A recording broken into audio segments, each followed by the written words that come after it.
우리나라 민속 명절인 설 명절이 다가옵니다. 어제 아침에는 한박 눈까지 내렸습니다. 제가 어린 시절 제 고향 울릉도에는 성탄절과 설에 눈이 없었던 때가 거의 없었습니다. 설날 아침에 소고기 쌓인 눈을 밟고 할아버지 할머니 모시러 갑니다.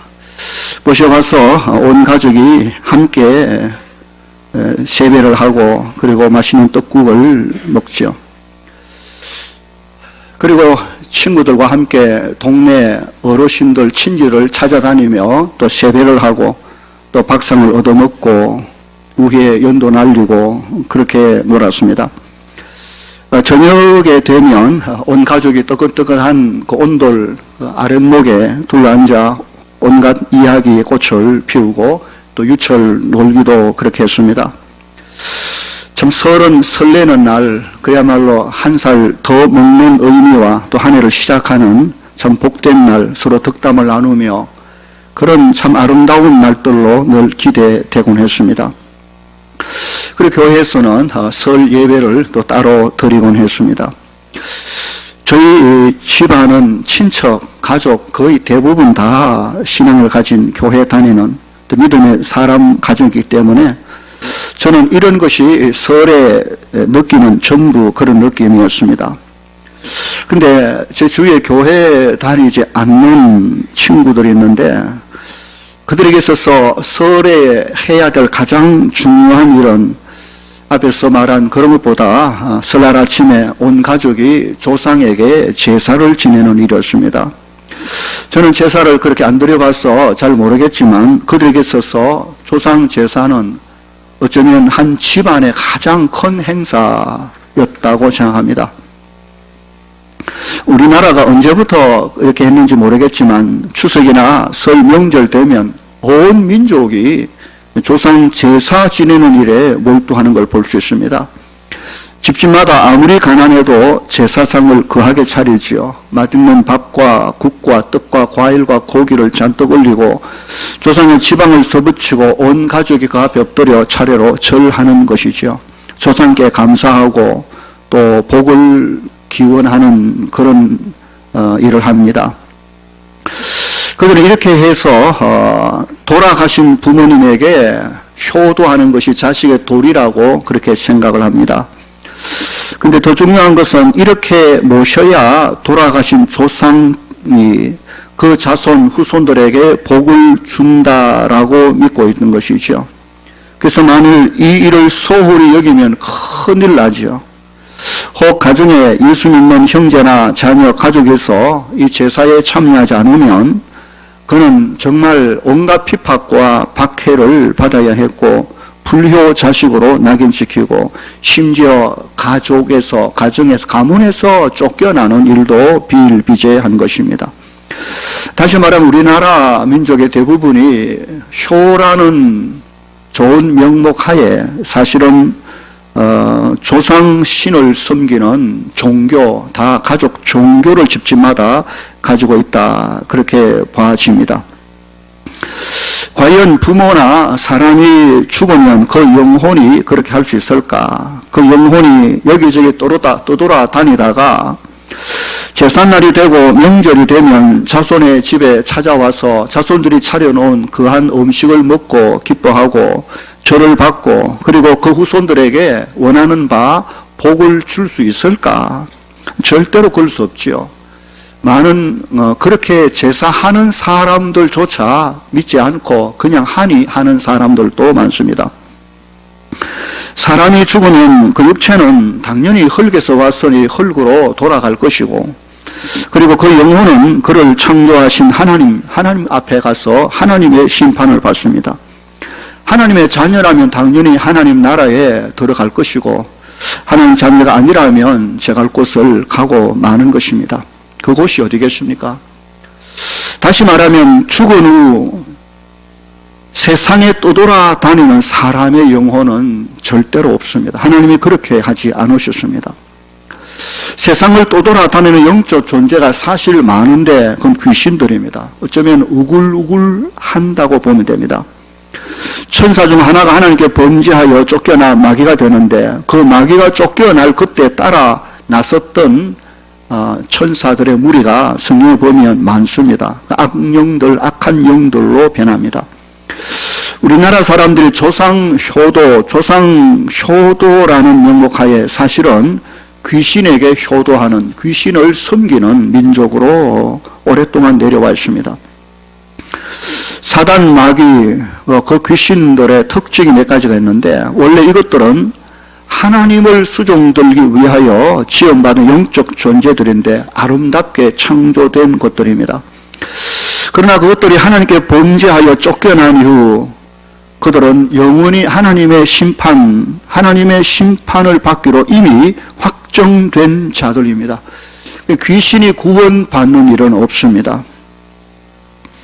이것들의 일부는 이미 지옥에 떨어져 감금된 상태로 있고, 그리고 또 일부는 이 땅 공중 권세 잡은 자로 지금도 세상 가운데 설치고 있습니다. 세상에서 이것들이 하는 일은 하나님을 믿는 자, 구원받은 자를 엄청 시기하여 어쩌든지 한 명이라도 자기들과 함께 지옥으로 끌고 가는 일을 하기 위하여 우는 사자처럼 두루 다니고 있다라고 성경은 말합니다. 이것들의 수법은 단순합니다. 그것은 거짓이라는, 거짓과 속임과 미혹입니다. 사람들을 속여 미혹시켜 거짓으로, 그래서 멸망으로 끌고 가는 것이죠. 이 마귀 사단의 역사는 오래됐습니다. 하나님이 창조하실 땅 지으실 에덴 동산 그때부터 있었습니다. 그 후 인간 역사를 함께하며 지금까지 마귀 사단 귀신들의 역사는 계속되고 있습니다. 하나님께서 이것들을 잠시 허용하시긴 하셨지만 예수 그리스도의 십자가 부활로 말미암아 그 사단 마귀의 권세는 이미 다 꺾여진 상태고 이제 주의 재림과 함께 이 모든 것들이 모조리 붙잡혀 영원한 지옥에 들어가도록 이미 계획된, 작정된 가운데 있는 것입니다. 오늘 본문 1절을 보십시오. 그러나 백성 가운데 또한 거짓 선지자들이 일어났었나니 이와 같이 너희 중에도 거짓 선생들이 있으리라. 거짓 선지자와 거짓 선생들이라고 말합니다. 여기 이것들이 바로 사단, 마귀, 귀신의 사주를 받고 움직이는, 활동하는 자들입니다. 여기 백성 가운데 일어난 거짓 선지자란 구약시대에 활동했던 거짓 선지자들, 성경을 보면 많은 거짓 선지자들이 일어나서 그렇게 활동한 것을 볼 수가 있습니다.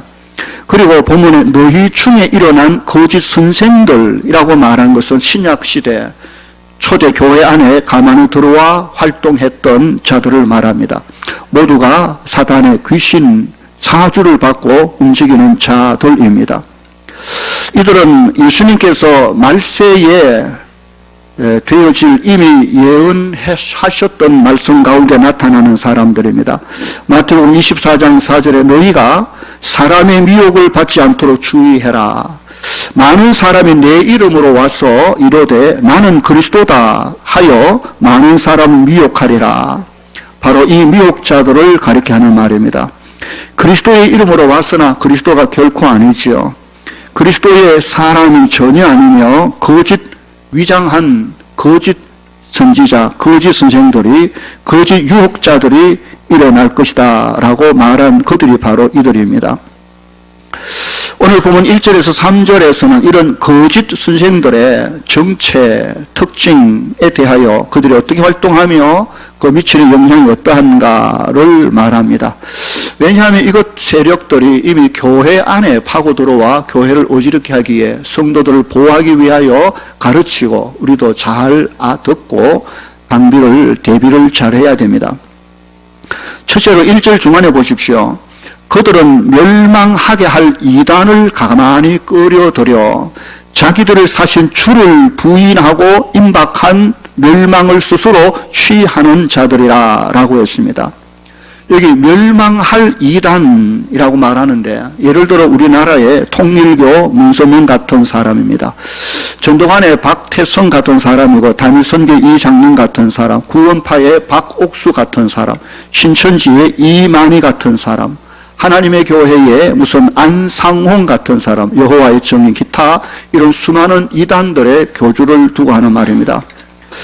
이들의 특징은 모두 사탄, 귀신의 사주를 받고 움직이는 자들입니다. 그들은 하나님의 말씀 성경을 사사로이 풀어 자기 마음대로 풀어 해석하는 자들입니다. 그래서 구원의 교리를 왜곡시켜 성도들로 하여금 멸망으로 끌고 가려는 사람들입니다. 하나님의 말씀을 비틀어 왜곡시켜 자기들에게 끼워 맞추어 마치 그들이 하나님인 것처럼 행동하는 사람들입니다. 그 결과 성도들로 하여금 자기들을 사신 주님을 부인하게 함으로 다가오는 심판, 하나님의 심판, 곧 멸망을 자취하게 한다라고 했습니다. 하나님의 말씀을 비트는 자가 있다면 아주 위험한 사람입니다. 하나님의 말씀을 사사롭게 해석하고 함부로 푸는 사람은 아주 위험한 사람입니다. 성경은 하나님의 성령의 감동하심을 입은 사람들이 하나님께 받아 말씀하신 것이기 때문에 성경을 풀 때는, 해석할 때는 반드시 성령님의 조명, 성령의 감동, 그 은혜 속에 말씀을 받아 해석해야 되는 것입니다. 두 번째로 거짓 선생들의 특징이 나오는데 본문 2절을 보십시오. 여럿이 그들의 호색하는 것을 따르리니 이로 말미암아 진리의 도가 비방을 받게 될 것이다 라고 했습니다. 이단의 특징은 그 교주가 하나님의 말씀 성경을 왜곡시켜 자기 자신에게 맞추어 성경을 제멋대로 해석하는 사람입니다. 문제는 이를 따르는 자들인데 그들은 그 해석을 받아들여 교주가 무슨 짓을 하고 무슨 말을 해도 그냥 따라가 버리는 특징을 가집니다. 여기 호색이라는 말은 아주 악한 음란한 행동, 부패한 삶, 무절제한 성적 행위, 육체적 쾌락을 추구하는 것인데 그런 교주로부터 성경의 교리를 비틀어 들은 그 사람은 자기 교주가 무슨 짓, 어떤 음란한 짓을 해도 전혀 문제될 것 없이 그것을 받아들입니다. 신천지 이만희가 90세가 넘어 이제 죽을 때가 다 됐습니다. 그런데 그는 그를 따르는 자들에게 자기뿐만 아니라 그를 따르는 영생, 이 땅에서 죽지 않는다라고 주장을 했습니다. 지금도 신천지를 따르는 사람들은 죽대로 죽지 않는다고 확실히 믿고 있는 사람들입니다. 이제 곧 이만희가 죽을 것인데 죽으면 신천지가 어떻게 되는지 사뭇 기대가 됩니다. 아마도 그들은 교리를 또 바꿀 것입니다. 그런데 바꾸는 그 교리를 그래도 또 따라가는 사람들이 신천지 이단에 빠진 사람들입니다. 문제는 오늘 보면 2절에 말하는데 그들로 말미암아 무엇이 비방을 받을 것이라고 말합니다. 뭐가요? 진리의 도가 비방을 받을 것이다. 진리의 도, 참된 복음의 진리가 세상으로부터 비방받을 것입니다. 왜냐하면 세상 사람들은 신천지인지 만천지인지 교회인지 장로교인지 뭔지 모르지요. 진짜인지 가짜인지 구분을 못하죠. 2단인지 3단인지 그들은 모릅니다. 신천지가 성경을 가지고 하나님을 말하고 예수를 말하니까 신천지도 바른 교회 중에 하나라고 생각하지요. 그러다가 신천지가 사회적 무리를 일으키고 교리적 말도 안 되는 잘못된 그 모든 것을 드러낼 때 세상 사람들은 다른 일반 교회들도 사잡아 비난하고 욕하고 하나님의 진리의 말씀을 비방하게 되는 것이지요. 신천지뿐만 아니라 이단들의 해악이 얼마나 큰지 모르는 것입니다. 그들의 신앙과 삶이 다르기에 세상은 이단들의 그 모든 생활을 바라보며 교회 전체를 욕하는 그런 결과를 가져오기 때문에 정말 문제가 됩니다. 세 번째로 이단의 정체의 특징에 대하여 오늘 보면 3절 상반절에 보면 이렇게 말합니다. 그들이 탐심으로서 지어낸 말을 가지고 너희로 이득을 삼는다라고 했습니다. 사단 마귀의 목적은 성도들로 하여금 하나님을 버리고 신앙을 버리고 그들과 함께 지옥으로 멸망으로 끌고 가는 것인데 이 사단 마귀의 사주를 받고 활동하는 이단의 교주들의 목적은 오로지 돈입니다. 그들의 마음속에는 탐심이 가득 차 있다고 했습니다. 온갖 지어낸 말로 그를 따르는 자들을 미혹해서 그들로부터 재물을 탈취하는 것, 그래서 갑부되는 그것이 이단의 공통적인 특징입니다. 통일교를 보십시오. 그 재산이 어마어마합니다. 신천지 재산이 이루 말할 수 없이 많습니다. 거의 모든 이단들이 다 이런 특징을 가집니다. 그들은 성경을 왜곡시켜 자기를 따르게 하고, 그리고 그를 따르는 자들의 재산과 삶을 송두리째 그들에게 바치게 하고 돈을 갈취하는 사기꾼들입니다. 혹 누가 기도해 준답시고 돈을 요구하면 그는 하나님의 종이 아니라 사기꾼, 곧 사탄의 종입니다. 누군가가 설교를 잘해서 교회를 부흥시켜 많은 성도들을 모이게 하고 그들로 하여금 헌금을 많이 받아 자신의 부를 축적하는 그런 목사가 있다면 그는 목사도 아니요 사단의 종이며 사기꾼입니다. 어떤 부흥회에 가면 성도들로 하여금 눈물 콧물 다 짜내게 만들어 나중에 엄청난 헌금을 요구하는 그런 자가 있다면 그 역시 하나님의 종이 아니라 사단의 종이며 사기꾼입니다. 어떤 목사님은 이단이 아니라고 할지라도 자꾸 돈에 관심을 가지고 돈을 밟기 시작하면 그 역시 사탄화, 사기꾼화 되어 가고 있는 사람 중에 한 사람입니다. 정말 조심하고 또 조심해야 됩니다. 성도들이 열심히 일하고 많은 돈을 벌여 선한 일에 힘쓰고 하나님의 영광을 위하여 사용하는 것은 참으로 귀한 일이지만 누군가가 그 신앙을 이용해서 자신의 부와 이름과 명예를 가지려고 한다면 그는 곧 사기꾼이 되어지는 것입니다. 오늘 이 시대에 이런 종교적 사기꾼이 교회 안에, 교단 안에 많이 들어와 있음도 여러분 조심하고 조심해야 되고 혹시 우리가 그런 덫에 걸리지 않도록 늘 깨어 기도해야 될 것입니다.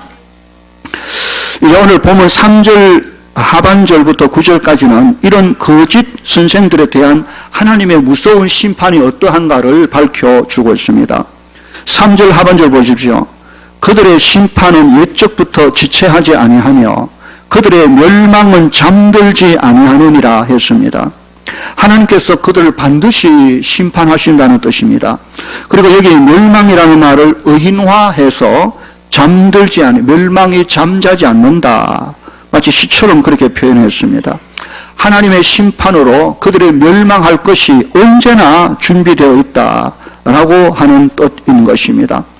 오늘 본문에서 베드로는 다음 세 가지 경우를 예를 들어 하나님의 무서운 심판을 말하고 있습니다. 그 첫 번째가 4절인데 하나님이 범죄한 천사들을 용서하지 아니하시고 지옥에 던져 어두운 구덩이에 두어 심판 때까지 지키게 하셨다라고 했습니다. 천사는 하나님을 찬양하고 시중되는 영적 피조물로서 하나님께서 참 아름다운 존재로 지었습니다. 우리가 그렇게 아름다운 누군가를 보면 천사 같다라는 표현을 합니다. 천사 같은 아름다운 사람. 그러나 아무리 그가 아름다운 그런 모습을 가지고 있다 할지라도 하나님께 범죄했다면 하나님은 그 죄를 결코 용납하지 않는 것을 말하고 있는 것입니다. 인생이 이 땅에서 아무리 아름다운 얼굴과 삶을 가지고 산다 할지라도 그 속에 죄를 해결하지 못하면 하나님은 그를 전혀 아름답게 보시지 아니하시며 전혀 아끼지 아니하시며 마치 쓰레기처럼 지옥에 던져 가차없이 버리시고 말 것입니다. 반대로 아무리 못나고 부족하고 병들고 가난해도 예수 그리스도 안에서 죄 용서함을 받아 하나님의 자녀가 되었다면 하나님은 그를 그리스도 안에서 가장 소중하게 여기며 아끼며 절대로 버리지 아니하시며 이후에 예비된 영광의 나라 하나님 나라로 그를 데려가실 것입니다. 우리가 보는 아름다움과 하나님이 보는 아름다움이 다르지요. 하나님이 뭘 아끼시는가를 잘 봐야 됩니다. 천사 같은 아름다운 존재라도 하나님이 범죄했을 때 아끼지 아니하시고 버리시고 마시는 하나님의 이 공의를 봐야 됩니다. 둘째로 5절입니다. 옛 세상을 용서하지 아니하시고 오직 의를 전파하는 노아와 그 7 식구를 보존하시고 경건하지 아니한 자들의 세상에 홍수를 내리셨다라고 했습니다. 여기 옛 세상은 노아 시대 당시에 살았던 사람을 두고 말합니다. 주님은 주의 종말의 때가 됐을 때 그때가 마치 노아의 때와 같이 될 거다 하며 이렇게 말씀하셨습니다. 마태복음 24장 37절에서 39절 보면 노아의 때와 같이 인자의 임함도 그러하리라. 홍수 전에 노아가 방주에 들어가던 날까지 사람들이 먹고 마시고 장가들고 시집가고 있으면서 홍수가 나서 그들이 다 멸하기까지 깨닫지 못하였으니 인자의 임함도 이와 같으리라.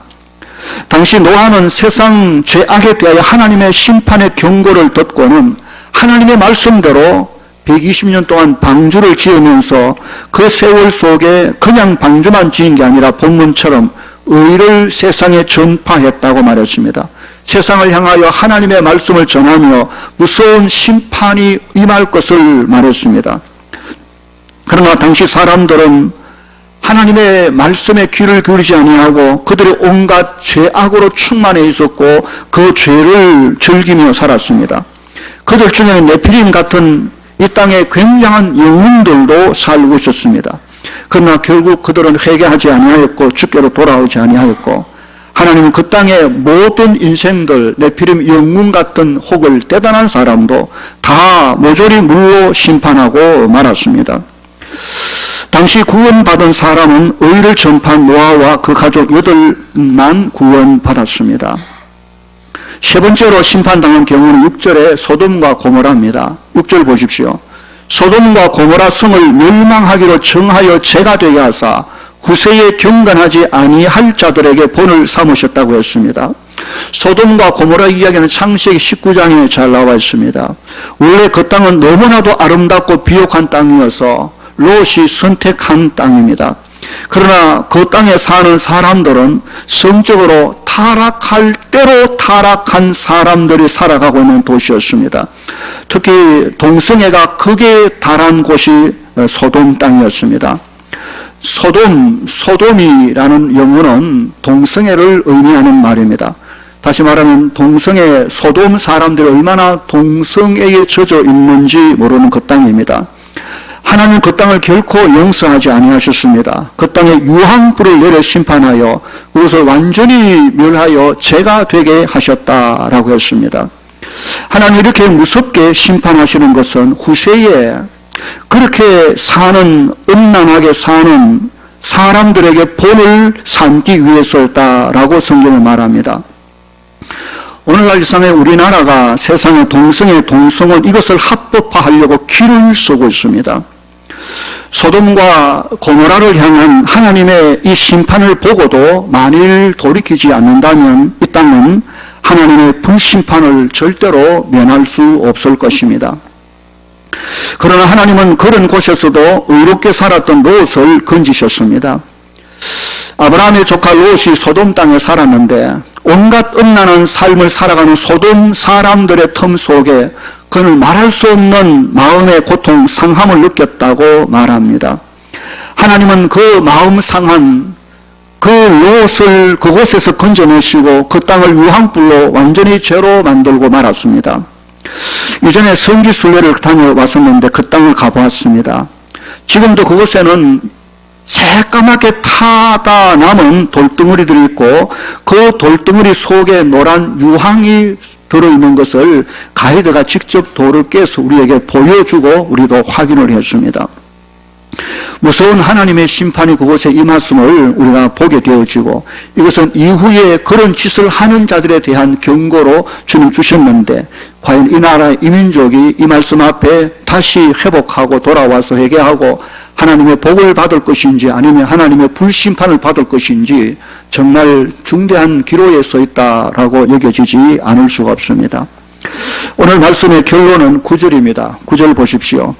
주께서 경건한 자는 시험에서 건지실 줄 아시고 불의한 자는 형벌 아래 두어 심판날까지 지키시며 라고 했습니다. 불의한 자, 거짓된 교사들, 거짓 진리를 하나님 반드시 심판하실 것입니다. 이와 같은 삶 속에 오늘 그리스도인은 어떻게 살아야 됩니까? 오늘 본문에 보면 두 사람이 나오는데 한 사람은 소돔 땅 롯, 그 속에서 그 죄악된 사람들의 삶을 바라보며 가슴 아파했던 롯의 삶의 모습을 볼 수 있습니다. 그런데 어쩌면 롯보다 더 적극적인 의인의 삶을 살았던 노아를 봅니다. 그는 방주를 지으며 온갖 사람들로부터 미쳤다고 소리 듣고 비난받는 속에서도 방주뿐만 아니라 그는 그 땅 사람을 향하여 하나님의 의를 전파하며 살았던 롯의 모습을 볼 수 있습니다. 오늘 우리는 이 시대에 어떤 모습으로 살 것입니까? 롯처럼 소극적인 의인의 삶, 믿음을 지키는 것도 중요하지만 노아처럼 적극적으로 이 땅에 의를 전파하며 세상을 변화시키는 일에 앞장서는 그리스도인의 삶이 될 수 있기를 바랍니다. 죄악의 물결은 이미 이 땅을 덮었고 교회 안에 바짝 들어와 있는 상태인 것입니다. 오늘도 우리가 기도하며 진리를 지키며 곧 임할 하나님의 임재하심, 그리스도의 재림 앞에 우리 자신과 교회를 지켜내는 일에 정신 차리지 아니하면 우리는 어느 순간 우리가 믿는 우리 주님을 부인하게 되고 멸망으로 끌려가게 될지도 모른다는 긴박감을 가지고 말씀 위에 서서 주님 오실 그날까지 맡겨진 그리스도인의 자리에서 사명 감당하며 살 수 있기를 주의 이름으로 축원합니다. 우리 함께 한번 기도하는 시간 갖겠습니다. 사단의 특징은 거짓과 속임과 유혹입니다. 걸려들면 멸망으로 끌려갑니다. 그들의 하수인이 바로 거짓 선생들 이단들입니다.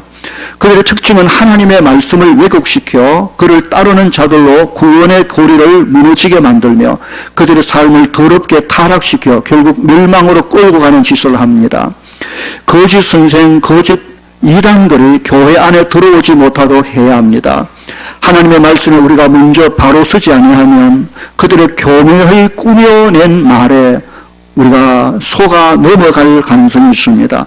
오늘 또 말씀을 붙들고 성령의 도우심을 구하며 믿음을 지켜내며 적극적으로 주의 복음을 전가하며 살아가야 합니다. 하나님 무서운 심판을 기억하며 험난한 땅 위에 의로운 롯처럼, 아니 더 의롭게 전가한 의를 전파한 노아처럼 믿음을 지키며 이 땅을 걸어낼 수 있기를 바랍니다. 세상이 우리를 구원하지 못합니다. 우리의 영혼을 붙잡고 살리고 구원하는 이는 예수 그리스도, 그분 외에는 없습니다. 가장 안전한 하나님의 교회 공동체 안에서 자신의 삶을 가꾸어 주의 나라 이르기까지 믿음으로 승리해가는 우리 모두가 될 수 있기 위하여 다 함께 우리 통성으로 한 1분 정도 이 말씀 앞에 결단하며 기도하는 시간 갖겠습니다. 함께 기도하겠습니다. 거룩하신 아버지 하나님, 은혜 감사합니다. 마지막 때를 살아갑니다. 하나님이여, 거짓 진리가 판을 치는 이 땅 위에 주의 백성들이 주의 바른 진리 위에 온전히 서서 주 부르시는 그날까지 믿음으로 달려갈 수 있도록 성령님 인도하여 주시기를 바라옵고 소원하옵나이다. 하나님이여, 멸망당할 이단의 교리가 하나님이여 이 세상의 교회를 엄습하고 있는 때에 주의 교회가 진리 위에 서게 하시고 주의 영광을 선포하는 저희들 되어지도록 주님이 간섭해 주시기를 간절히 바라옵고 소원하옵나이다. 하나님의 영광만 드러내고 주의 교회 성립이 보호되어질 수 있도록 은혜를 베풀어 주시기를 바라옵고 소원하옵나이다. 악한 사단 계략에 하나님이여 교회가 눌리지 아니하도록 지켜주시고 온 성도들의 믿음과 삶을 지켜주시기를 간절히 바라옵고 소원하옵나이다. 하나님이 도와주시옵소서. 우리 교회를 마지막 때 지켜주셔서 주의 영광 드러내게 하여 주시기를 바라옵고 소원하옵나이다. 주여, 이 나라 이 민족을 지켜주시고 이 땅에 긍휼을 베풀어 주시옵소서. 성적 타락과 하나님의 진노와 심판 속에 떨어지지 아니하 지키시고 오늘도 이 땅을 위해 기도하는 기도의 종들의 응답하여 주시고 이 나라 이 민족을 새롭게 하시고 우리 교회와 주의 백성을 새롭게 하여 주시기를 간절히 바라옵고 소원하옵나이다. 오 주님, 도우소서.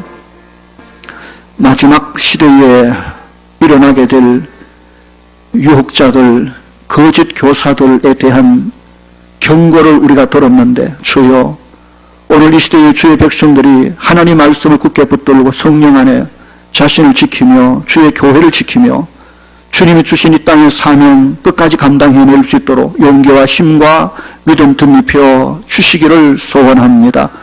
우리 교회가 주의 말씀에 붙잡혀 있게 하시고 마지막 주 앞에 선 그날까지 건강한 교회로 그 사명 잘 감당하여 모든 성도들이 이 땅에서 가장 안전하게 주 앞에 가는 그날까지 하나님의 몸된 주의 몸된 교회의 한 가족으로 서로 사랑하며 서로 세워가며 이 땅을 변화시켜 주께로 나아가게 하는 이 사명 놓치지 아니하도록 인도하여 주시옵소서.